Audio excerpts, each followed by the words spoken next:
All right, so I'm going to start over. Sorry about that with Laura's introduction.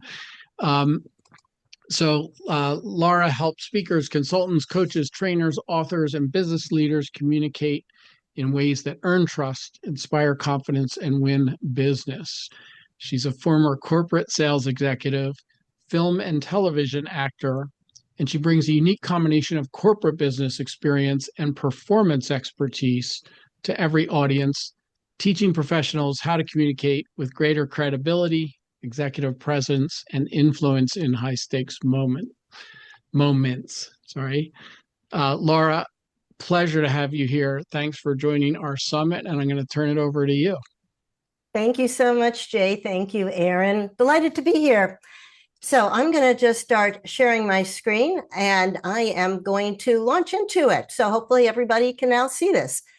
Well, I'm going to start off with a question that just might be a little bit uncomfortable to some of you, and put it in the chat. I would love to hear if this resonates.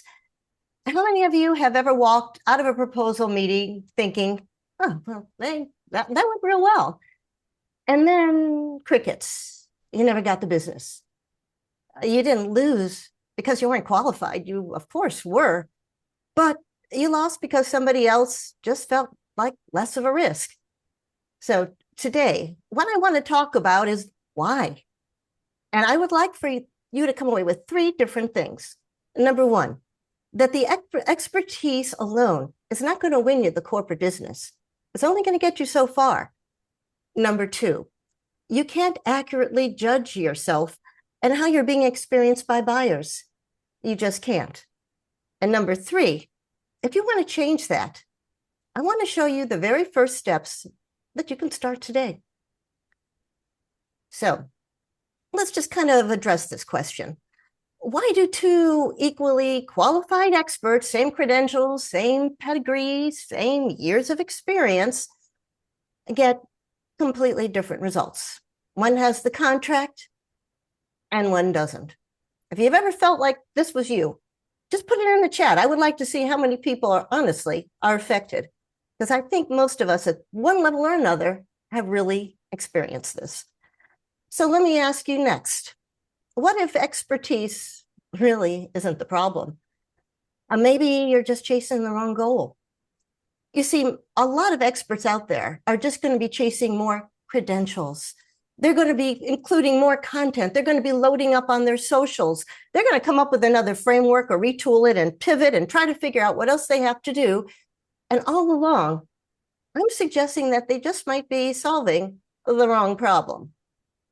Well, that expertise that gets you in the door, gets you in the door. It gets you invited, but it only is going to go so far. What the difference is going to make to get that contract, to get that business, is believability and trust. And that's what I really want to focus with you on today, because I think a lot of people are leaving a lot of money on the table because they don't know how they're coming across. So with this, I'd like to talk about one of the very first patterns that I work with my clients. And let me tell you a little bit about Sarah. Sarah is an amazing woman. She's a management consultant, and she's got 20 years of experience. She also has an MBA. She keeps growing her client base individually, and she's getting lots of great testimonials, but she keeps making the short list for these large corporate contracts, and that's where it stops. She almost never won them. She just assumed that the competition had lower prices, they got better relationships. These are not all excuses, because these things really do happen. But she really didn't understand what was the difference between her and somebody else. She could ask. A lot of the times they didn't really want to tell her, or they wanted her to feel better. So what did we do? We recorded one of her proposal presentations just to see what she did. And my goodness, was that eye-opening. Because the problem wasn't her expertise. It wasn't that she wasn't smart. She was. She sounded like she was defending a doctoral dissertation. And how many of you have ever been in this situation, or God forbid, been one of those, who has slide after slide full of information, lots of acronyms, and everything you know is up there on that presentation. And by goodness, you're going to read it to everybody because you don't want them to miss a thing. How many people out there have ever been in a presentation like that? Now put it in the chat. You don't have to say if it's you or not. Just put down me, you've seen it. At least I know I have. And it's enough to make you want to cringe. Yeah, we got some folks who can agree with that one. The problem, you see, isn't her expertise. She had too much stuff out there. And every sentence, even though it was technically correct, was not landing with the people there. Every slide was flawless, but guess what, people? AI can do that. AI can give information. We are flooded with information. It's coming at us whether we like it or not, into our DMs, into our emails, into every crevice of our being. We want somebody to explain it to us. We want somebody we can picture working with us, a guide, a mentor. And the problem was that she was basically a human AI bot. And goodness knows, we don't need humans imitating robots. We need human beings making it all intelligible, pulling out the essentials, guiding us, showing us that we can follow this path that you have worn so well for us, and you could tailor it to our situation. So I just helped her with a few things. One, I stopped her from trying to sound smart. She already was smart. Anybody looking at her could tell, yeah, you're a smart lady. You know what you're talking about. Instead, we got her speaking more like a trusted advisor. We made that transformation from expert, information-based to trusted advisor, how you apply it, which is what I think most of us really want for ourselves. And that's where the client is going to take that leap from information over to confidence, because they understand there's a way forward, and here's somebody who's going to show me how. She did this, and these are some of the tools that I love to teach, with some short client stories. She had an interesting delivery, not just a verbal diarrhea. She paused, she smiled, and most importantly, she acknowledged people's concerns. Instead of just bulldozing through them, she was listening. And here's another little tip for somebody who's ever wondered, and you might have heard about it, but I'm going to tell you, lean in. Take an improv class. Seriously, not because you want to perform, but because it's going to teach you to really listen. Because with improv, you can't say something until somebody else says something, and you can't refute it. You build on it. It is the perfect training for salespeople, for consultants, and so forth. All right, I'm going to get off my actor soapbox for just a moment. I'm going to get back to it, but make a note. Find an improv class. It'll also break you out of any nervousness you have about speaking. But let's go ahead and go back to Sarah. And I want to be able to tell you what she did besides those things to make a deal happen. But you know what? I think I'm going to even step further back than that, because I want you to think about your next proposal meeting. And I Yeah, am we going ordered some flowers for Daphne. Okay. I think we need everybody to be muted, please. Okay. Yes. I think what we need to do is to ask ourselves 3 questions. Here, let me. Okay. Jay, you got the mute? Great. Okay. Question number 1. Ta-da! Am I trying to prove I'm impressive, or am I helping them understand what I'm talking about? And this is where I think a lot of experts accidentally leave the room. They're there, but they're gone because they're not connecting. They're talking about them, what they know, instead of focusing on making sure that the client, their audience, understands what the heck they're talking about. We work so hard to demonstrate what we know that we often forget why we're there. And honestly, your buyers, the people that are sitting out there, are not thinking, well, I hope this person's really smart and gives me everything they possibly know. No, they're thinking, I really hope this person understands my business. And these are 2 very different conversations.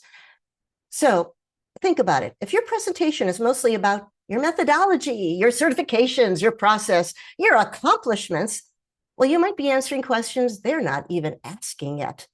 Because the people who aren't always the ones who talk about themselves are often the ones that are listening and getting the business. They're actually in the room with the client, and the client is going, my gosh, finally, somebody who gets us. So let's go on to number 2. Before every meeting, I want you to think about this one. When this meeting ends, are they going to remember my expertise, Or are they going to remember what it was like to talk with me? We're talking about experience and we're talking about emotion. And those things are going to be remembered far more than the particulars that you described on your slides or passed out in papers in front of them. It's communication, the essence of storytelling, where people sat around fires and they loved the storyteller and they got into it and they could relate it to themselves. Because people are always having an internal communication with themselves. Is this for me? Do I get it? How can I use that? Yes, I know the answer to this particular question. Every single meeting that you're going to have with somebody, whether it's face-to-face, online, by Zoom, recorded, it doesn't matter. Number one, what you said.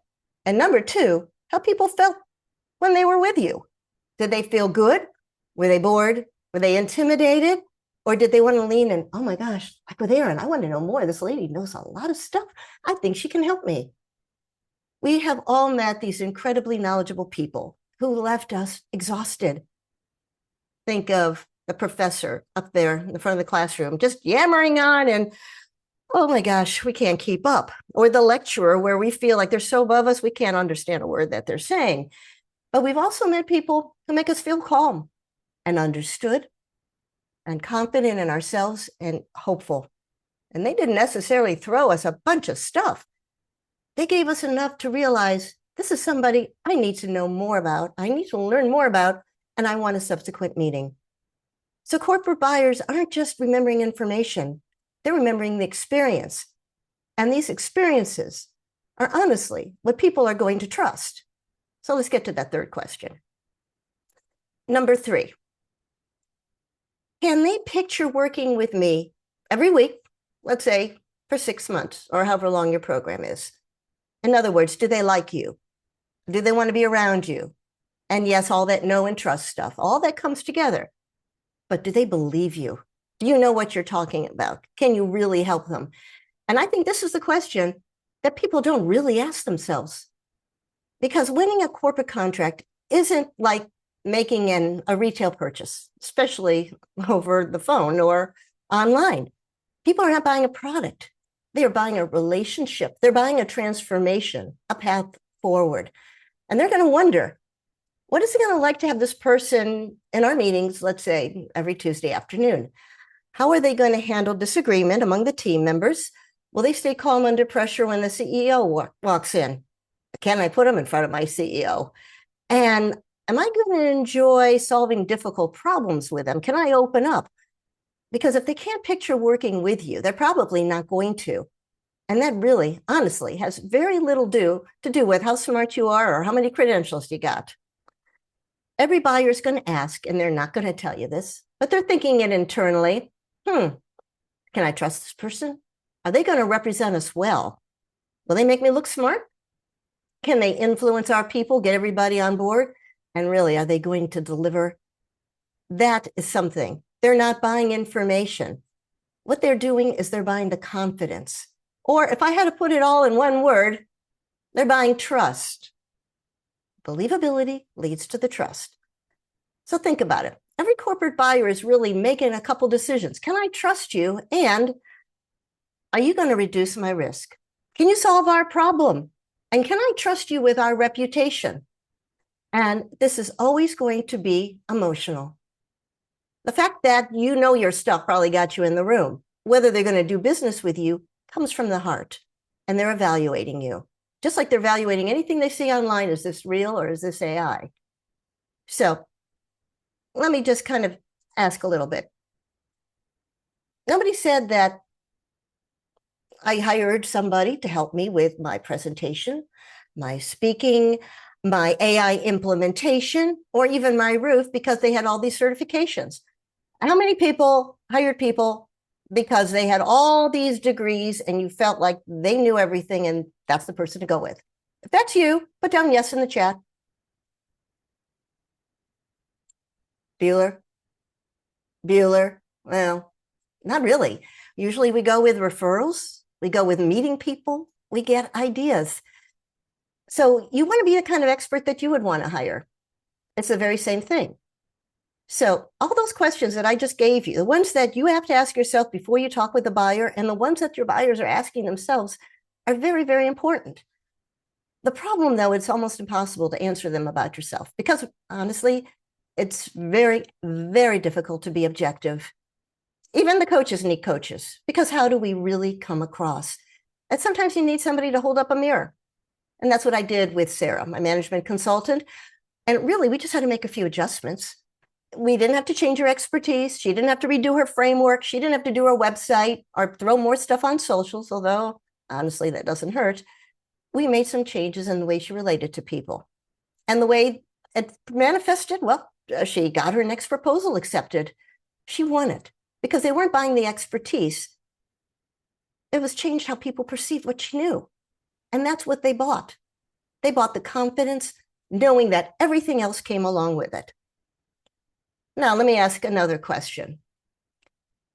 When do you think you really are going to start proposing ideas to your client?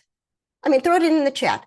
At what stage are you going to be talking to your client and really giving an opportunity to make that impression? Just throw it down there. Doesn't matter what it is. No wrong answer. Just want to see. Don't be shy.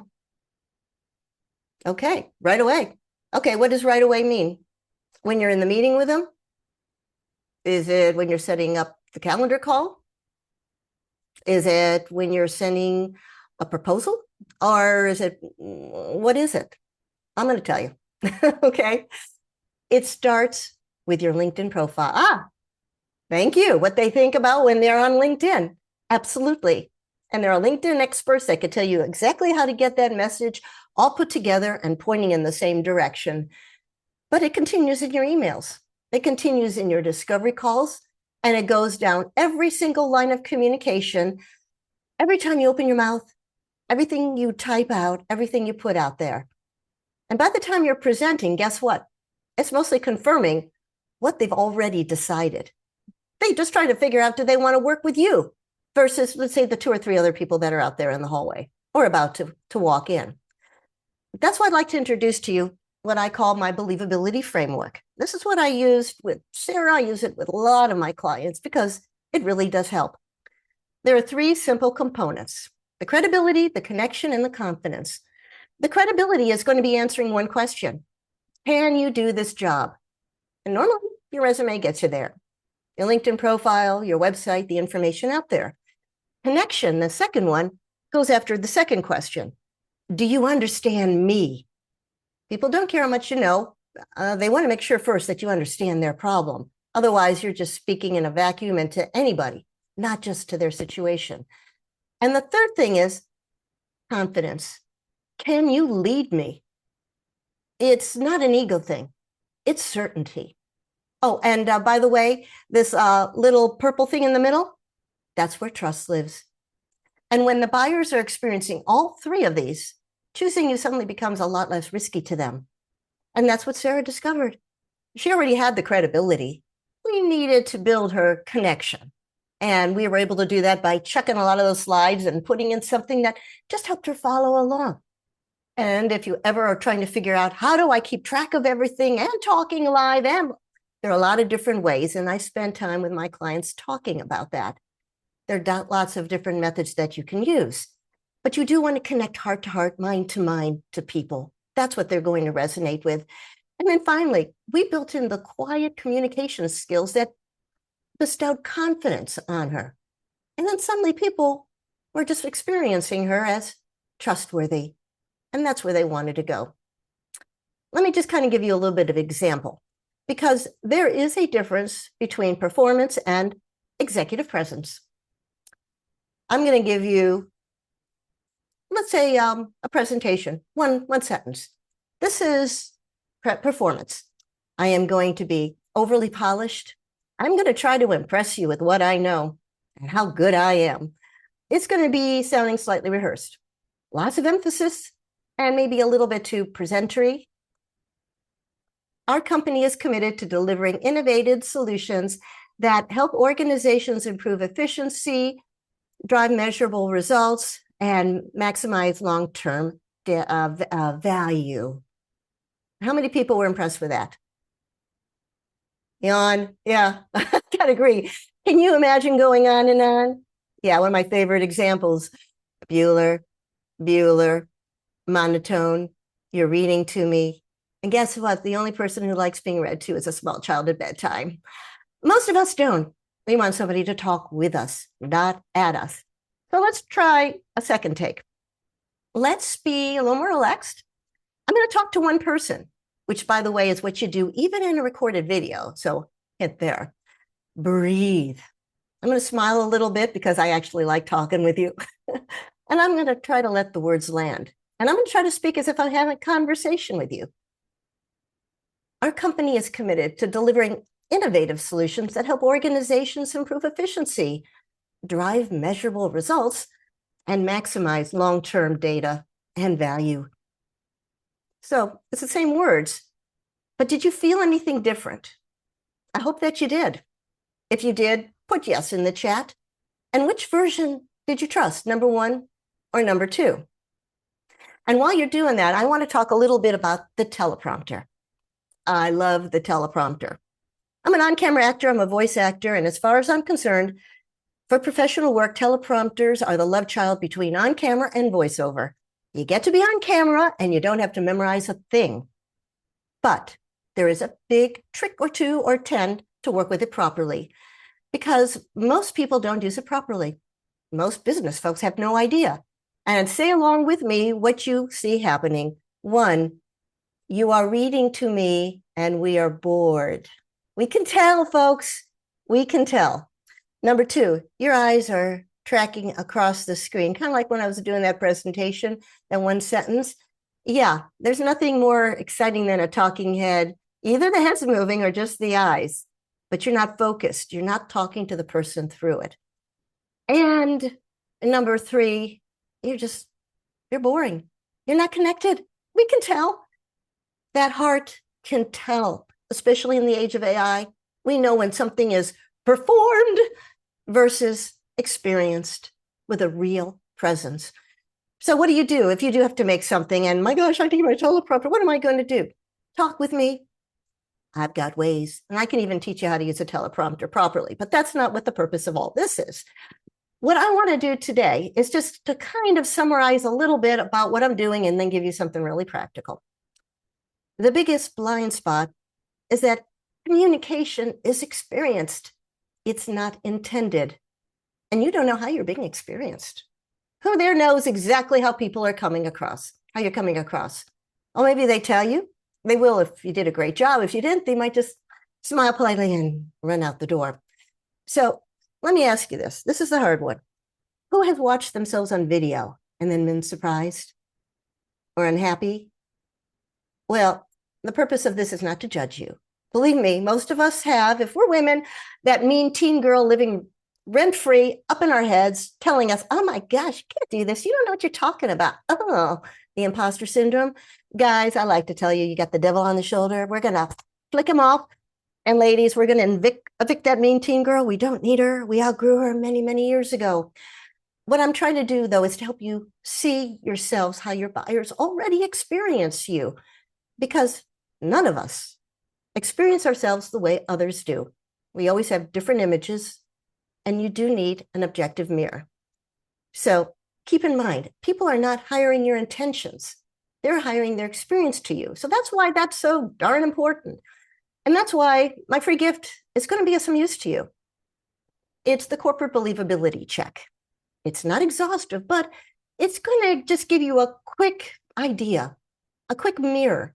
It's going to give you something that every expert, in my opinion, deserves.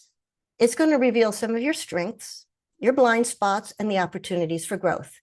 And I want you to take it. Whether or not you ever work with me, if you ever want to hear from me again, I don't care. But I do think this is going to go a long way to helping you being experienced and to be able to come away with a much better record of booking those contracts and closing those calls and having a renewed business. Now, for those of you who went for the VIP gift, and it is a really great deal, this is what I'm offering, because it's great to say, I'm going to be more relaxed, I'm going to talk to people and all that, but sometimes you do want to know some of those professional techniques to elevate your game. And that's what I bring to you. I have the business experience, and I also work in front of a camera and behind the mic every single day. I bring it together, and I wanted to give you some 10 ideas of how you can really help what you can offer them. And I put them in different categories. This is a very short mini course, but it's going to give you techniques for being in front of the room, on camera, even in a video situation, or just if it's audio. Let's say you're a podcast guest. And the whole idea is to help you sound more natural, to build trust faster, and to communicate with a confidence that helps people believe you. And all of that is going to get you just a little farther along down the road. But I also want to be very honest with you. All this is just the tip of the iceberg. I mean, honestly, we're talking about visible communication skills, what people are going to be able to see when they are working with you. And that can include your vocal delivery, that confidence, the way you look at them, the way that you're going to be moving around. But honestly, the real transformation is going to happen down a little bit deeper. And that's not something a checklist is going to provide. It's going to, however, move you along into the proper mindset. And that mindset would be seeing yourself as somebody who's already gotten the business. You're confident. You are on their team. You're not proposing to them. You're already accepted. You're just showing them that this is the obvious solution. It's the identity that you are somebody who has that perspective. You've studied their company. You've talked with them. You're working with them. But you also have all the experience in all these other industries, all those years, the stories you can tell that they can relate, and you can help fine tune it because you've brought that with you as part of the package. You are also having to deal with some level of perfectionism. And now we're kind of going into some territory that you probably are aware of, or maybe not, and you got to work on it. I have a lot of corporate clients, a lot of individuals, and knowing what corporate's like and having come from it myself at a very high level, I know the perfectionism that is baked into you from day one. Be polished, get everything right. We want you to be word perfect, and we want you to represent us at the very best. That's a very high bar. And that causes a lot of people to immediately freeze up. I've got to memorize every single thing so I get it right, and then they just spew it. We don't have a human being talking anymore. We've got a human imitating very poorly a robot, just going through a checklist. And that's not going to cut it in this day and age. People have to get rid of the idea that you have to be absolutely perfect and to embrace the idea that I tell my clients, be the train wreck. Imperfection is actually an ideal. Take a look at the influencers. If you stumble over a word or two like I've done in this presentation, so what? It's human. I had gone to Turkey twice, about 35 years ago, and then more recently, a few years ago. 35 years ago, when I was looking at their beautiful rugs, 80% were handmade, 10% were machine-made, 20% were machine-made. And the buyer there was telling me, you know, you can go and buy these beautiful machine-made rugs, but if you want the real thing for real quality, real patterns that have been passed down the generations, you are going to want to do a handmade one. Of course, you could tell the quality. I went back a few years later. It was flipped. In fact, it was even worse. 90% were machine-made. 10% were made by the women and their daughters and their mothers and their grandmothers. Well, these women have other opportunities, and there aren't as many. And what the owner told me was that they deliberately leave a flaw in them just to show these are human-made. And therefore, that works very well in our everyday presentations because we aren't perfect. We don't want to listen to AI. If we liked everything that the machine could give us, we would have been happy sitting in front of our screens during COVID, right? How many of us wanted to get out there and see our neighbors and socialize? Yeah, you are chomping on the bit. So be imperfect and be relaxed. So let me get off my soapbox on the perfectionism. It's a big one. But we also bring with us a lot of habits, and underneath that, a lot of fear. What if they don't choose me? I hate public speaking. And now you want me to do it on video or in front of a big boardroom of people or in front of an audience of 200? All of that needs to be handled. And when you're able to address that, and it does take some time, that's when you're going to be showing up as the confident expert that you really are. That's when it's going to make the difference. Now, the corporate believability check that I'm giving you is going to raise awareness, and it's going to provide a lot of clarity. And for those who decide that they want to transform how they really experience it, I do want to offer up to you the idea of the believability edge, because what it's going to do is actually close the gap. And it's going to help you in 6 months see yourself in a different way.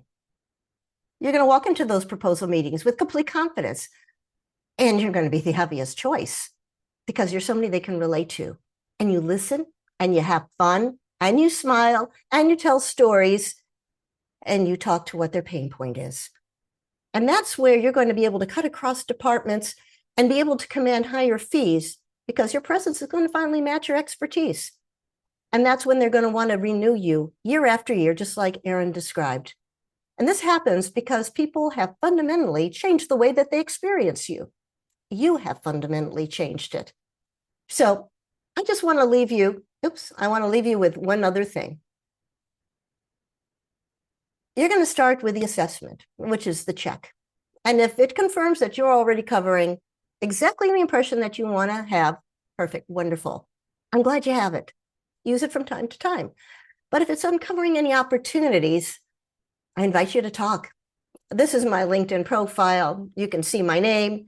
You can see my website. My email is laura@lauradoman.com. Because my hope today is not that you're going to become a better presenter. My hope is that the next time that you are sitting across from a corporate buyer, they're going to experience your expertise the way that you already hoped that they would, and that you're going to be the obvious choice.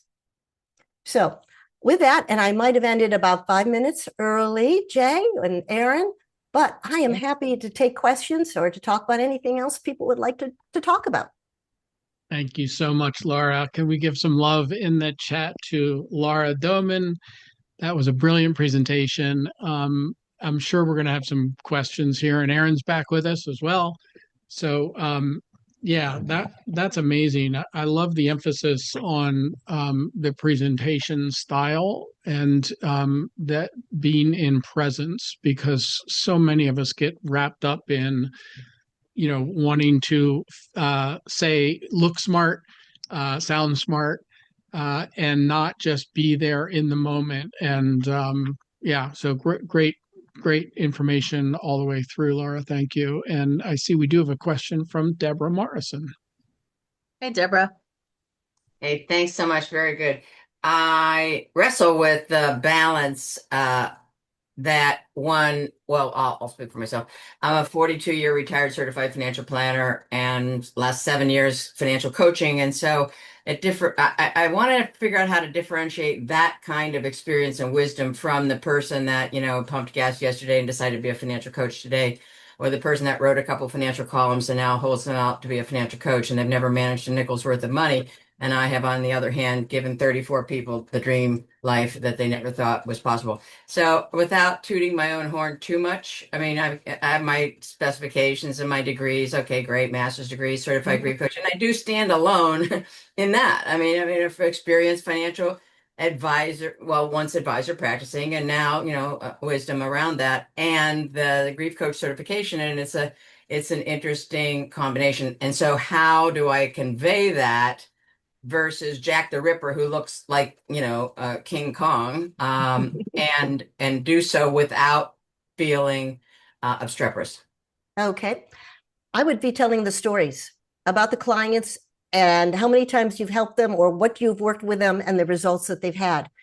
And I would just show that you have the depth of experience, not by saying, I have done all this, but I have had this client and that client and the testimonials. And just because whatever your sense of humor might be or what your strength is, you can even have fun with it. If I were standing in front of the room, if I were you, I'd say, oh, look at me. I mean, I wasn't born yesterday.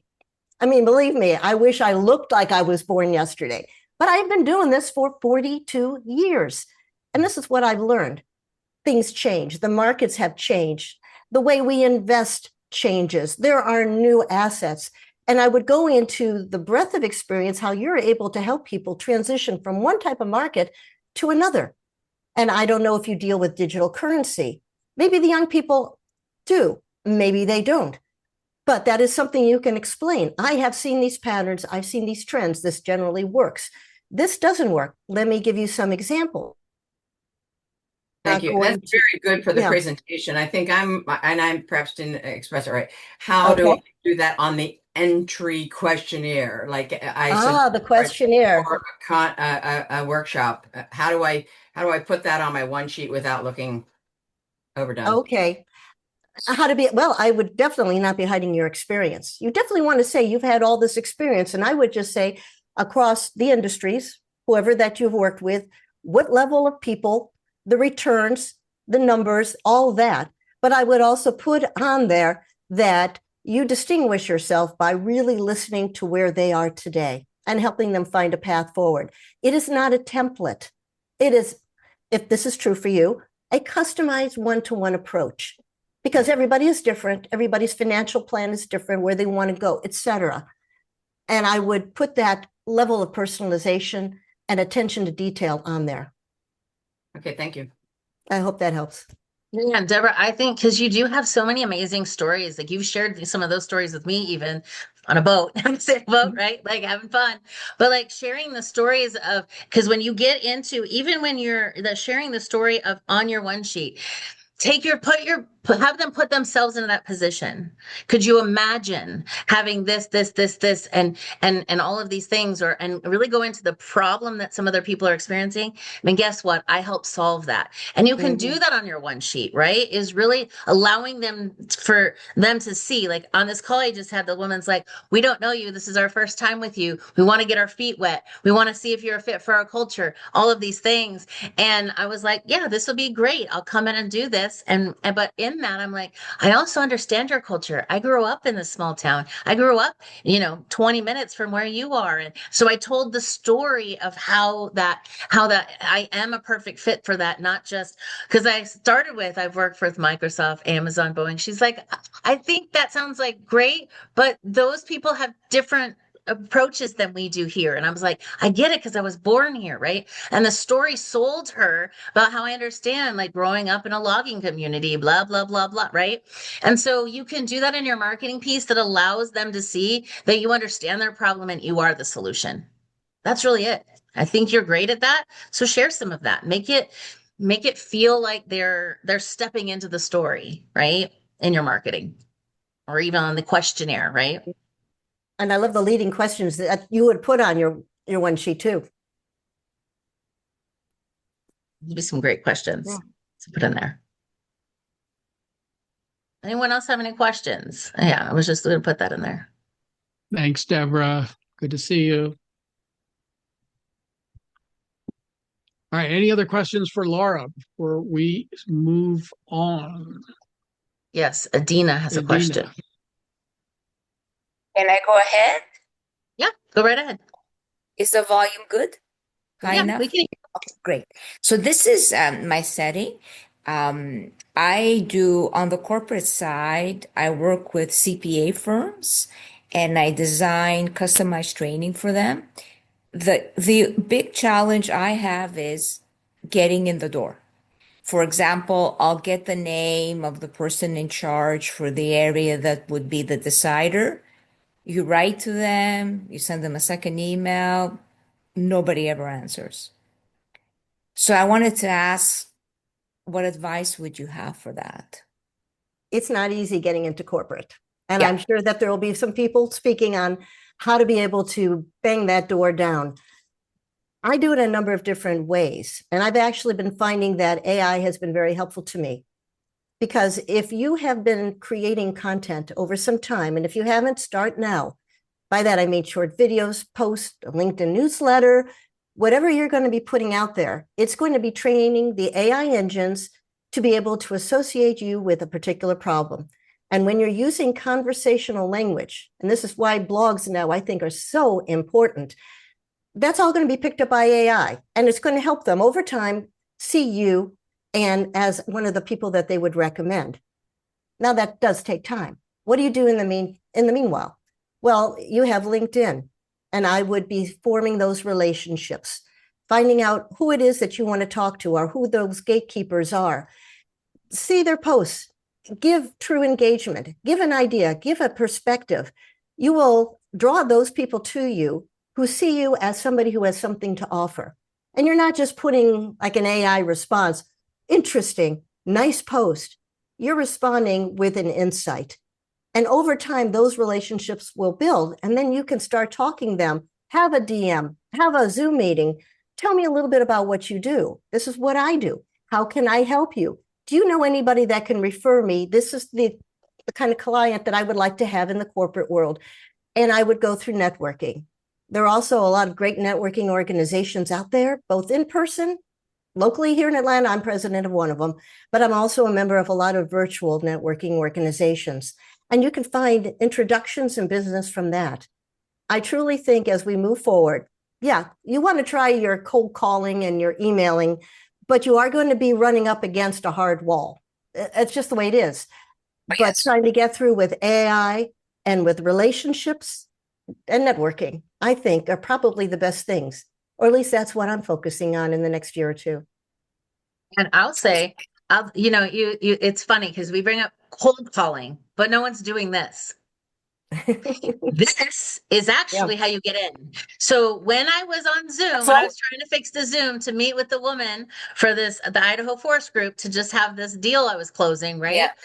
I couldn't get on Zoom because it was locked in here, even though I made Jay the co-host and made him in charge and left. It's still recording, so I couldn't get into Zoom. I even tried to set up a new meeting, tried to do all these things in a new email. None of it worked. So guess what I did? I Googled the phone number and said, can I speak to Marie Price? I had a call with her. I'm 9 minutes late now.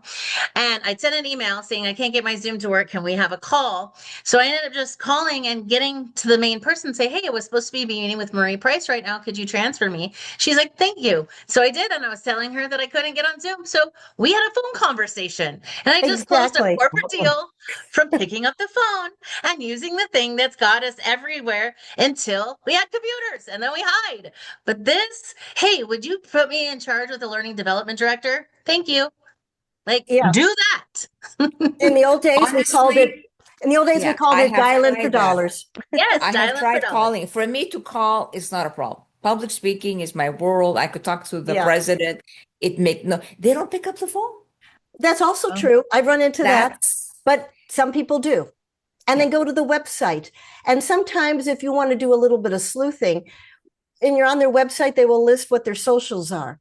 And you may be able to find a phone number or a way to personally get to know them through Facebook or Instagram, not just LinkedIn. So there are ways. It does take longer, but you're right. Some people answer the phone, some don't. It's amazing. Erin knows all the people who answer their phone, so talk to her. Yeah, like me, I always answer the phone. I never had that. I've never had that. So there could be that. And it could be, my thing would be reach out and ask for feedback on your proposal, on your pitch, on whatever. This is where other people are not actually finding out why they didn't get hired.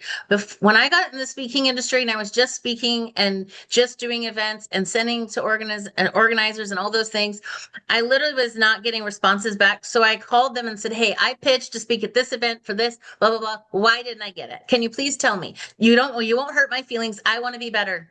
And I contacted 125 of them. And I got all the content that they were actually looking for.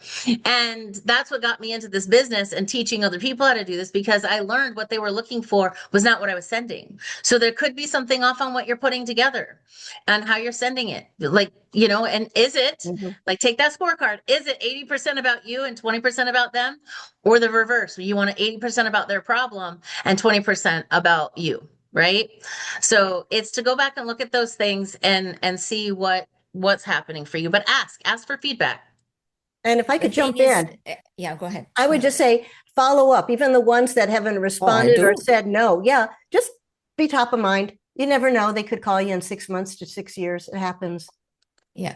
I should also emphasize it's CPA firms, right? So my market is CPA firms, and this is their mindset. I'm the boss. I don't call people. I don't answer emails. That's the mentality. And in my world, if I talk to L&D, no answer. I have to talk to the decider, the people who understand the pains they're suffering. And it's Yes. not L&D, so. Well, then I would try to do more of the pull than the push marketing. Put stuff Yeah. out there, be seen as an expert, start speaking locally, start offering yourself, your services at a lunch and learn, get the foot in the door that way. Yeah. It's not easy, but these are all Oh, different no, things it's to try. not. Yeah, I totally get that. I want to emphasize something that Laura Oh, go ahead. mentioned, which is that a lot of people think one channel, like I sent emails and nobody responded. I made a phone call and they didn't answer or they didn't get back to me. But the idea of attacking them on multiple channels like Facebook, LinkedIn, especially LinkedIn, of course. But and you don't have to do one channel and then wait to see you get no response. Like do all channels at once, like email them, call them, message them on LinkedIn. And because everybody has different channels that they're more active on, and it's easier to get noticed in. Yeah, I hit all. Thank you. Yeah. All right. Thanks, Adina. Thank you so much. Thank you. All right. Well, thank you so much, Laura, for being here and to supporting all of us and doing all this work. I just want to say thank you, and I honor the work that you do in this world. I know a lot of people go, "Oh, well, you guys could be in competition," and I'm like, "There's no competition. There's so many people to serve. We have so much to offer." Like, I'm just excited to get to know more people that are doing great work inside of these organizations and things like this. So, thank you so much. Thank you for for giving me the opportunity to speak in front of everyone, and thank you everybody for being here. That's awesome. Thanks, Thank you so Laura. much. All right. So, I was going to jump right in and